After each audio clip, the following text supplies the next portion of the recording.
गुप्त काल स्वर्णयुग की अवधारणा, राइट। यानी कि अगर आप गुप्त काल को पढ़ते हैं तो गुप्त काल के संदर्भ में एक बहुत ही महत्वपूर्ण कॉन्सेप्ट है कि क्या गुप्त काल एक स्वर्णयुग था, प्राचीन भारत का स्वर्णयुग था।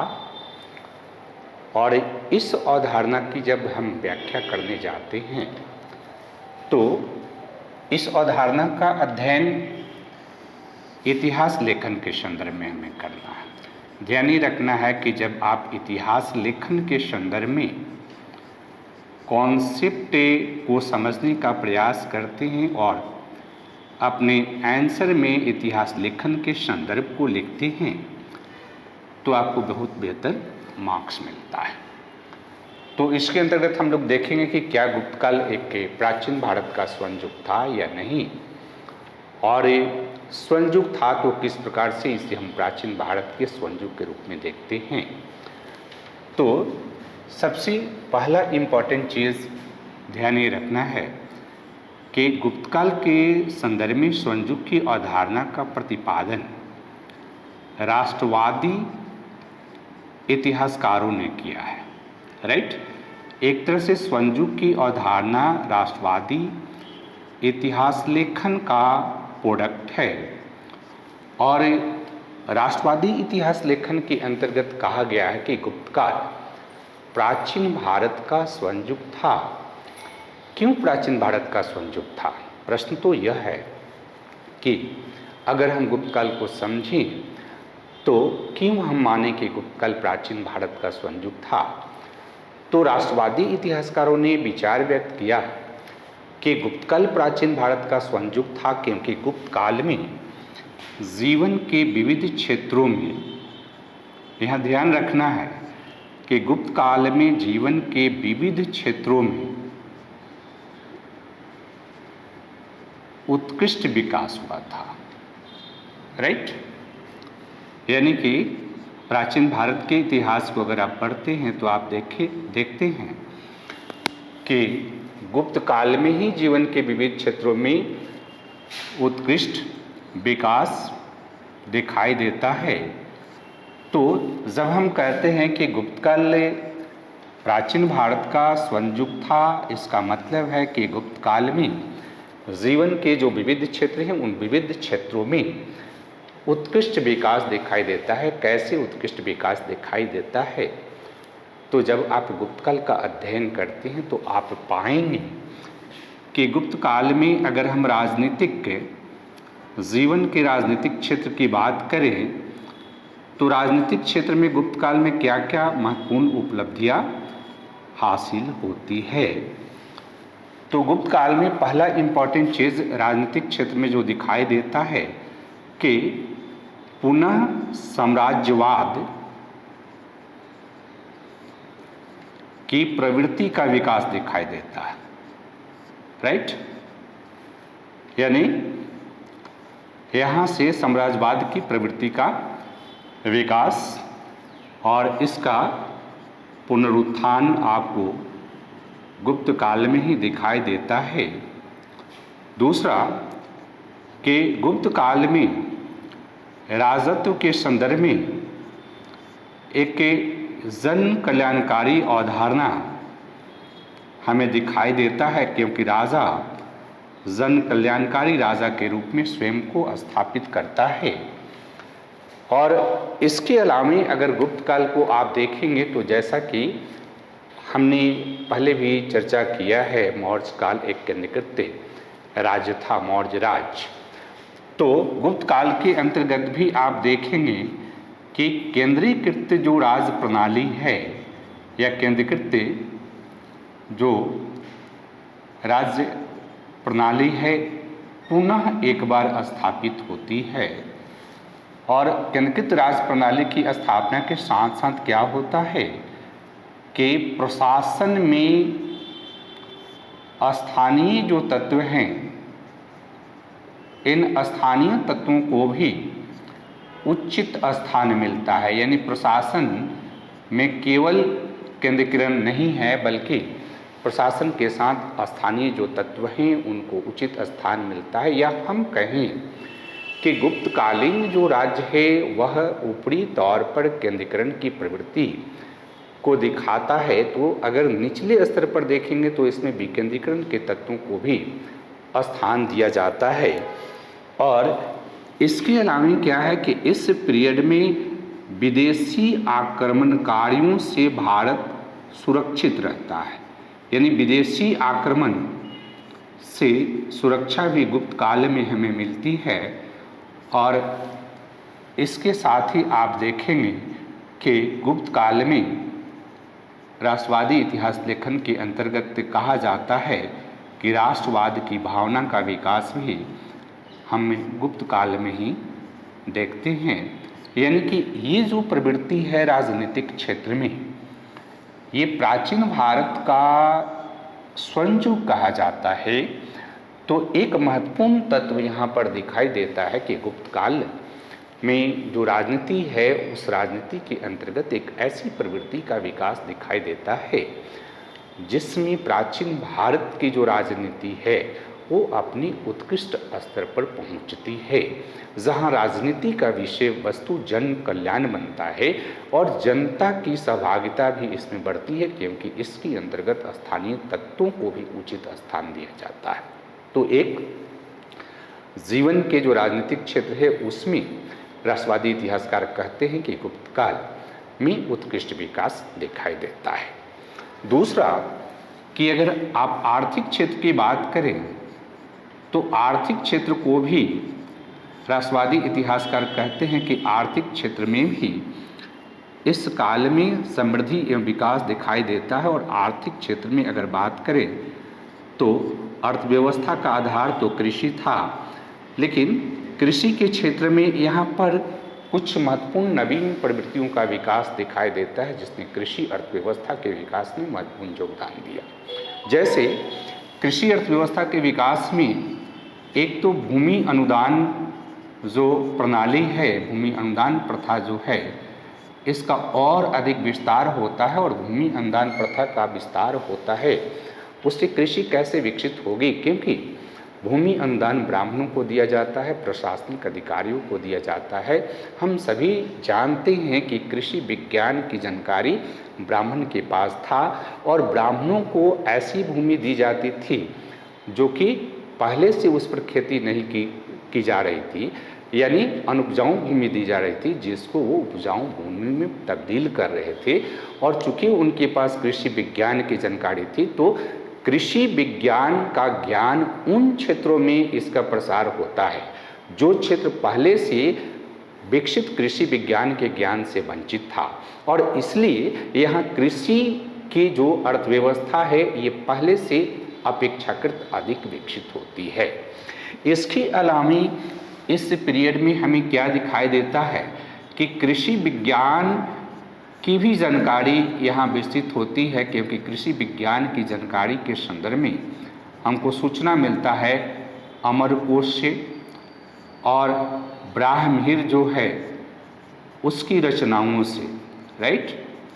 तो ब्राह्महीर और अमरकोश, और इसके साथ साथ एक और महत्वपूर्ण पुस्तक है कि कृषि प्रासर। कृषि प्रासर जो है कृषि विज्ञान की जानकारी हमें देती है। ब्राह्महीर की बृहत संहिता में भी हमें कृषि विज्ञान के ज्ञान का विकास दिखाई देता है। और तीसरा महत्वपूर्ण पहलू यहाँ पर क्या डेवलप होती है कि इस पीरियड में राज्य जो है सिंचाई के साधनों का विकास करता है। जैसे स्कंदगुप्त का जूनागढ़ अभिलेख है उसमें हमें ज्ञात होता है कि जब जूनागढ़ का सुदर्शन झील टूट जाता है तो स्कंदगुप्त के स्थानीय मंत्री ने राजकोष से उसका पुनर्निर्माण कराया। इससे ज्ञात होता है कि गुप्तकालीन राजा जो है सिंचाई की सुविधाओं के विकास के प्रति काफ़ी अलर्ट थे। इसके साथ ही साथ क्या हो रहा कि राज्य के द्वारा तो सिंचाई का विकास का प्रयास तो किया ही जा रहा, यहाँ व्यक्तिगत प्रयास से भी सिंचाई साधनों का विकास हो रहा और चूंकि व्यक्तिगत प्रयास से भी सिंचाई के साधनों का विकास होता है तो इससे भी कृषि का विकास होता है, राइट। और चूंकि इस पीरियड में कृषि अर्थव्यवस्था ही अर्थव्यवस्था का मूल आधार थी, इसलिए कृषि उत्पादन यहाँ पर हमारे देश में अगर गुप्तकाल की बात करेंगे तो कृषि उत्पादन इतना अधिक था कि खाने पीने की चीज़ों की कमी नहीं थी, क्योंकि चीनी यात्री जब फयान भारत आता है तो वह कहता है कि आम तौर पर आर्थिक समृद्धि है, भारत में खाने पीने की चीज़ों की कमी नहीं है। और ये संपूर्ण चीज़ जो हमें दिखाई देता है ये एक तरह से गुप्तकाल के संदर्भ में ही दिखाई देता है, और इस आधार पर भी गुप्तकाल को स्वर्णयुग कहा जाता है। इसके अलावा अगर आप देखेंगे तो गुप्तकाल में अर्थव्यवस्था के मौद्रीकरण की जो प्रक्रिया थी, अर्थव्यवस्था का मौद्रीकरण पहले से ही हो चुका था, लेकिन यह मौद्रीकरण की प्रक्रिया यहाँ पर और तीव्र होती है, क्योंकि यहाँ पर आप देखोगे कि अब स्वर्ण सिक्कों का भरमार है, चांदी के भी सिक्के हैं, प्लस तांबे के भी सिक्के हैं। तो एक तो अर्थव्यवस्था का मौद्रीकरण इस पीरियड में तीव्र होता है, जो कि आर्थिक समृद्धि को दिखाता है। इसके अलावा नगरीकरण की जो प्रक्रिया है, ये नगरीकरण की प्रक्रिया भी यहाँ पर तीव्र होती है। तो नगरीकरण भी आर्थिक समृद्धि एवं आर्थिक विकास को दिखाता है। और फिर अगर आप कहें कि वाणिज्य व्यापार का विकास, तो गुप्त काल में वाणिज्य व्यापार के विकास की प्रक्रिया भी तीव्र होती है, क्योंकि वाणिज्य व्यापार के अंतर्गत अगर आप देखोगे तो आंतरिक क्षेत्र में उत्तर एवं दक्षिण के बीच व्यापारिक संबंध मजबूत होता है, क्योंकि समुद्रगुप्त ने उत्तर भारत से दक्षिण भारत पर भी आक्रमण किया था, और दक्षिण भारत पर जब समुद्रगुप्त आक्रमण किया तो उसके आक्रमणों ने एक तरह से मार्ग का विकास में बहुत महत्वपूर्ण भूमिका अदा किया, और उसके कारण यह माना जाता है कि गुप्त काल में उत्तर भारत एवं दक्षिण भारत के बीच का जो व्यापार था वह और भी समृद्ध होता है, क्योंकि अर्थव्यवस्था का मौद्रीकरण भी है। और इसके अलावा अगर आप देखोगे कि बाह्य व्यापार, तो बाह्य व्यापार के क्षेत्र में भी यहाँ विकास दिखाई देता है, क्योंकि प्राचीन भारत में गुप्त काल में भारत का बाइजेंटाइन साम्राज्य के साथ व्यापार तो है ही, पश्चिम एशिया के साथ है और दक्षिण पूर्व एशिया के साथ है। तो इस प्रकार आर्थिक क्षेत्र में अगर हम देखें तो आर्थिक क्षेत्र में भी गुप्त काल प्राचीन भारत का क्या है, एक तरह से स्वर्ण युग है। इसके बाद अगर हम सामाजिक क्षेत्र में देखें कि सामाजिक क्षेत्र में गुप्त काल में क्या होता है, तो सामाजिक क्षेत्र के संदर्भ में एक पॉइंट आप यहाँ पर ध्यान में रखिएगा कि 9 ब्राह्मणवादी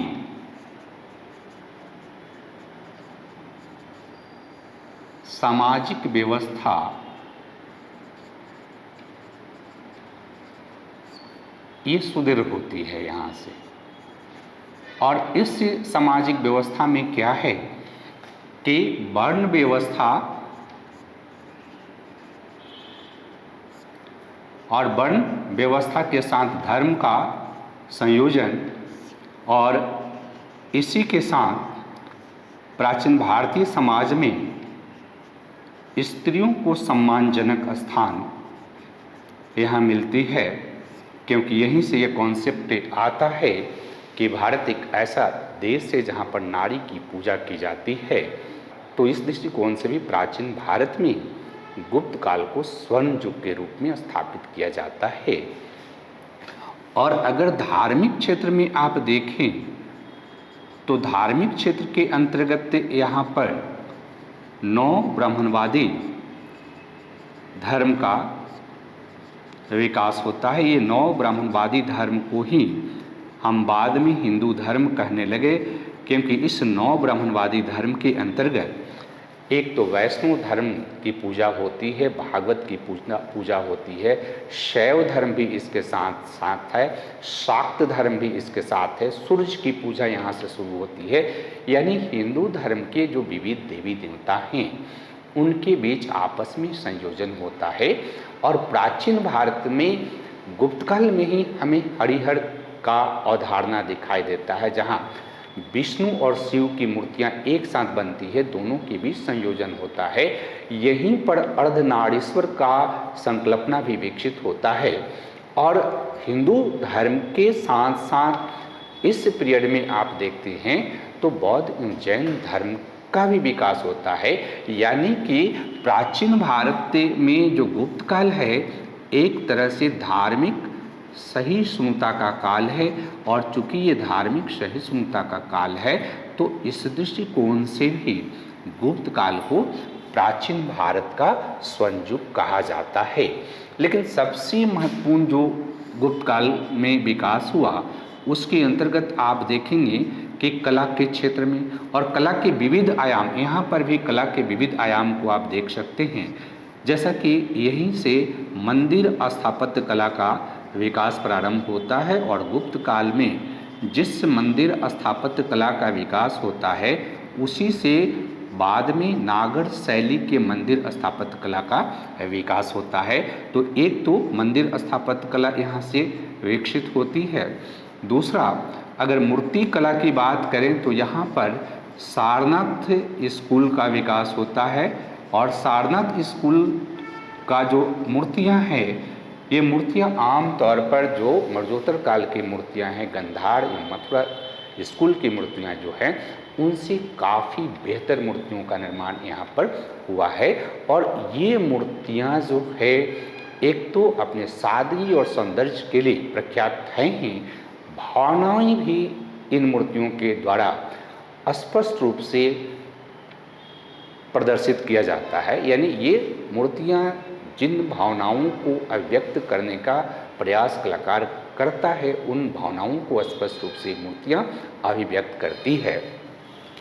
चित्रकला के क्षेत्र में अगर आप देखोगे तो प्राचीन भारत में चित्रकला के दृष्टिकोण से भी ये बहुत महत्वपूर्ण है, क्योंकि गुप्त काल में अजंता के कुछ मूर्तियों चित्रों का निर्माण किया जाता है, क्योंकि गुप्त काल में अजंता के कुछ चित्रों का निर्माण किया जाता है।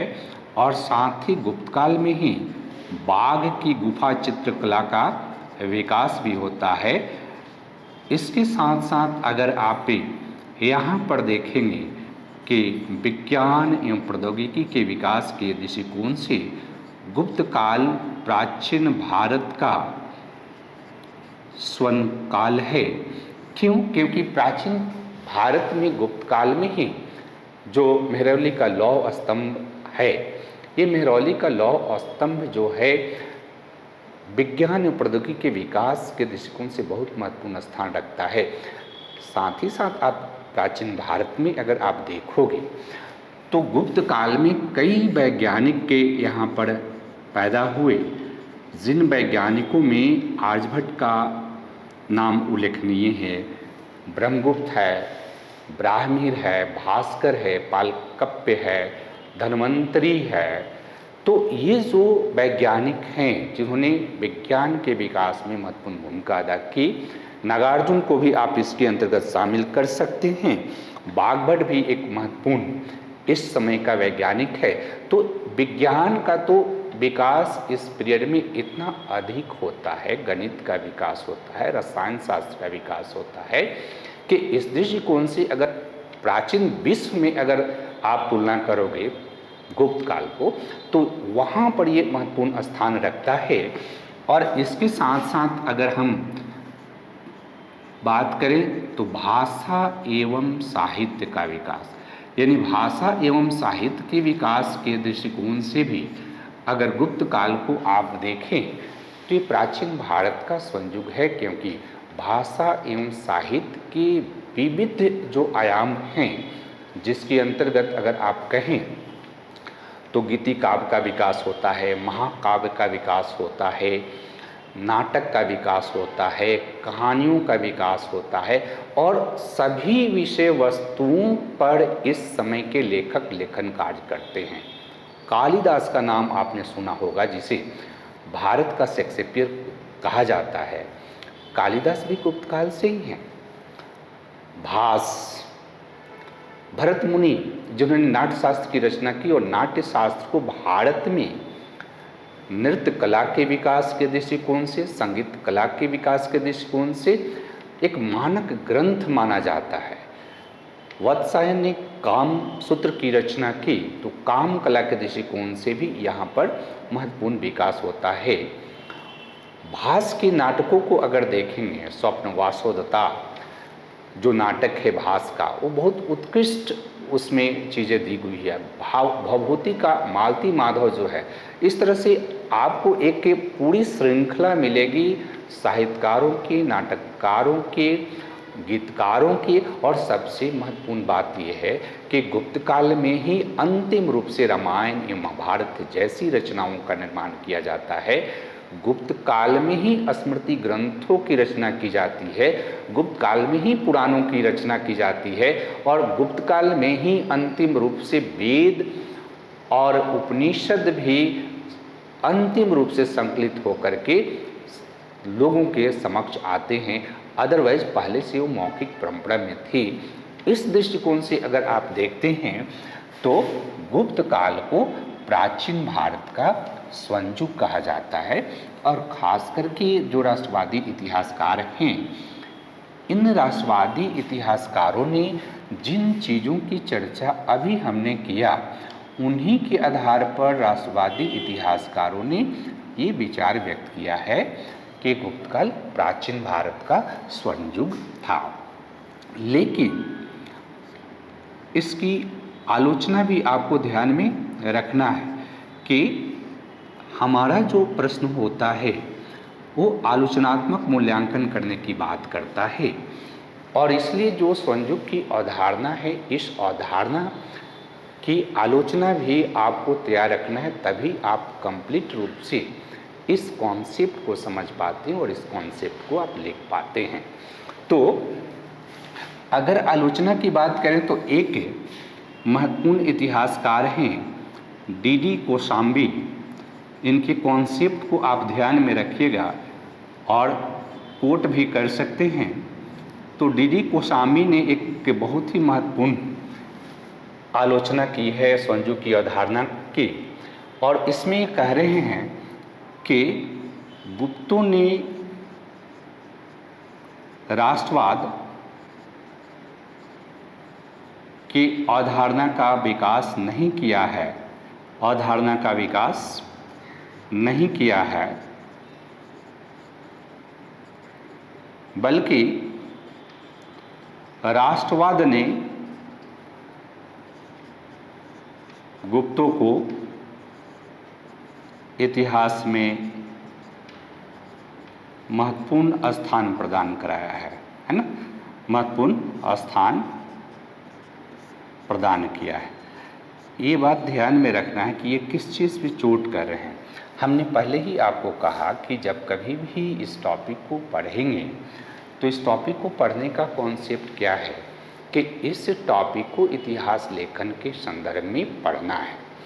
तो डी.डी. कोशाम्बी डायरेक्टली राष्ट्रवादी इतिहास लेखन जो है इस पे आरोप ये लगाते हैं। डी.डी. कोशाम्बी ये कहते हैं कि राष्ट्रवादी इतिहासकारों ने तथ्यों को इस तरह से प्रस्तुत किया है जिससे आधुनिक भारत में जो राष्ट्रवाद का विकास हो रहा था, उस राष्ट्रवाद को मजबूत करने के लिए गुप्त काल की जो संस्कृति है उसका प्रयोग किया था। और इसी कारण से भारतीय इतिहास में गुप्त काल को स्वर्णयुग की अवधारणा के रूप में प्रस्तुत किया गया। ये बहुत ही महत्वपूर्ण आलोचना डी.डी. कोशाम्बी ने किया है। इसके अलावा जो मार्क्सवादी इतिहासकार हैं या मार्क्सवादी इतिहास लेखन की बात आप करेंगे तो मार्क्सवादी इतिहास लेखन में इसके अलावा भी कई आधार पर इसकी आलोचना की जाती है, जिसमें एक महत्वपूर्ण आलोचना इनके कृषि के विकास के संदर्भ में है, क्योंकि ये कहते हैं कि यहीं से कृषि में सामंतवादी प्रवृत्ति का विकास होता है। और ये जो सामंतवादी जो प्रवृत्ति का विकास हुआ, इस सामंतवादी जो प्रवृत्ति है, इससे कृषकों को बहुत लाभ नहीं हुआ, बल्कि कृषकों का इससे शोषण होता है। और जिस राज्य में, जिस समाज में बहुसंख्यक के वर्ग का शोषण होता है, उस समाज को हम स्वर्णयुग जैसी अवधारणा से एक तरह से विभूषित नहीं कर सकते हैं। दूसरा कि इसी समय नगरों का पतन भी प्रारंभ होता है, यानी गुप्त काल के संदर्भ में अगर आप देखोगे तो अल्टीमेटली गुप्त काल के अंतिम फेज में नगरों का पतन प्रारंभ होता है, और गुप्त काल के अंतिम फेज में ही अर्थव्यवस्था का अमौद्रीकरण भी प्रारंभ होता है, राइट। क्योंकि फहियान भी बोलता है कि आम तौर पर गुप्त काल में जो दैनिक लेन देन था, उस दैनिक लेन देन के लिए लोग कौड़ी का इस्तेमाल करते थे, और इसी के साथ इस पीरियड में अर्थव्यवस्था का ग्रामीणीकरण भी होता है, यानी अर्थव्यवस्था का ग्रामीणीकरण भी इसी पीरियड में होता है। और इस स्थिति में अगर आप इसको स्वर्णयुग कहेंगे तो रियली यह स्वर्णयुग का अधिकारी नहीं था। मार्क्सवादी इतिहासकार इसकी इस तरह से आलोचना करते हैं। इसके अलावे अगर इस पीरियड को आप देखो तो इस पीरियड में क्या होता है कि जातियों की संख्या में वृद्धि होती है, और जातियों की संख्या में जो वृद्धि होती है और भारतीय समाज में जो जातिवाद है, इस जातिवाद का जो कॉन्सेप्ट है ये गुप्त काल में ही स्ट्रॉन्ग होता है। क्योंकि गुप्त काल में ही क्या होता है कि अस्पृश्यता की भावना जो है ये काफ़ी स्ट्रॉन्ग हो जाती है, और इस समय प्रैक्टिकल व्यवहारिक आधार पर आप देखोगे तो व्यवहारिक आधार पर महिलाओं की स्थिति और भी निम्न होती है। क्योंकि महिलाओं को इस समय जो है धार्मिक जो ग्रंथ हैं, वेद पुराण, उसके पढ़ने पर महिलाओं पर भी प्रतिबंध लगाया गया था और शूद्रों पर भी लगाया गया था। तो इस पीरियड में महिला जो है, शूद्र जो है, यह वैश्य वर्ग, चूँकि यहाँ से अर्थव्यवस्था का जो ग्रामीणीकरण होता है, इससे वैश्यों की स्थिति में भी गिरावट आती है। और वैश्यों की स्थिति में जो गिरावट आती है तो एक तरह से कॉन्सेप्ट है कि वैश्य की स्थिति में गिरावट आई, राइट। और फिर शूद्र जो है में से कई जो शूद्र हैं वो अस्पृश्य के रूप में डेवलप हो गए, जिससे सामाजिक जो हमारा व्यवस्था था उस सामाजिक व्यवस्था में तनाव दिखाई देता है। राजनीतिक क्षेत्र में भी ये बात कर रहे हैं कि राजनीतिक क्षेत्र में जो सामंती प्रवृत्ति का विकास हुआ, उस सामंती प्रवृत्ति ने व्यवहारिक रूप में राजा की शक्ति को कम किया था। लेकिन इन आलोचनाओं के बावजूद भी अगर आप देखेंगे तो कुछ ऐसे क्षेत्र हैं जहां पर गुप्त काल में निसंदेह बहुत महत्वपूर्ण विकास हुआ था। यह क्षेत्र है विज्ञान एवं प्रौद्योगिकी का विकास, धर्म, नौ ब्राह्मणवादी जो धर्म है, जिसमें वैष्णव धर्म, शैव धर्म, शाक्त धर्म की बात करते हैं, और उसके साथ साथ बौद्ध एवं जैन धर्म का भी विकास होता है। धार्मिक सहिष्णुता तो इस पीरियड में थी। कला के क्षेत्र में अगर हम बात करें तो मंदिर स्थापत्य कला, मूर्ति स्थापत्य कला, चित्रकला, और सबसे महत्वपूर्ण साहित्य का जो विकास है, ये साहित्य के विकास के दृष्टिकोण से गुप्त काल बहुत महत्वपूर्ण रहा है। इसलिए अगर ये यहाँ पर आलोचना करते हैं तो इन आलोचनाओं के बावजूद अगर आपको निष्कर्ष में बात करना है तो निष्कर्ष में हमें क्या बात करना है कि इस प्रकार स्वर्णयुग की अवधारणा की निश्चित सीमाएं हैं, किंतु इन सीमाओं के बावजूद गुप्त काल में नौ ब्राह्मणवादी धर्म का विकास हुआ, धार्मिक सहिष्णुता का विकास हुआ, कला के जो विविध आयाम हैं, चाहे वो मंदिर स्थापत्य कला हो, मूर्ति कला हो, चित्रकला हो, विज्ञान प्रौद्योगिकी का विकास हो या भाषा एवं साहित्य का विकास हो, इस दृष्टिकोण से देखेंगे तो गुप्त काल एक तरह से प्राचीन भारत का उत्कृष्ट काल है, और इसलिए हम इन क्षेत्रों में गुप्त काल को प्राचीन भारत का क्लासिकल युग कह सकते हैं, राइट। और इस तरह से आप इसका निष्कर्ष लिख सकते हैं, राइट।